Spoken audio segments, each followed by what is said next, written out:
29 August শুক্রবার 25 খ্রিস্টাব্দ। প্রিয় সন্দ্বীপের যাত্রী সাধারণ, ভালোবাসা নিন, শুভেচ্ছা নিন। প্রেজেন্ট সোনালী সন্দ্বীপ। আমি স্থানীয় সাংবাদিক চারু মিল্লাত বলছি। আগামীকাল স্বপ্নের কপোতাক্ষ ফেরি চট্টগ্রাম থেকে অথবা সন্দ্বীপ থেকে সাগর পথে চলাচল করবে না অথবা ছেড়ে যাবে না।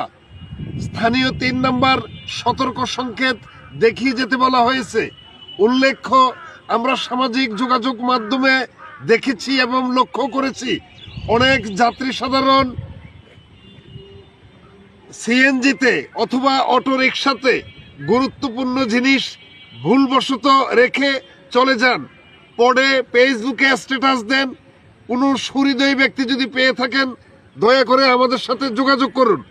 আপনাদের কাছে আমাদের অনুরোধ থাকবে, আপনাদের কাছে আমাদের উপদেশ থাকবে, যেই সিএনজিতে উঠেন অথবা যে অটো রিক্সাতে উঠেন সাথে সাথে তার ছবি তুলে নেবেন।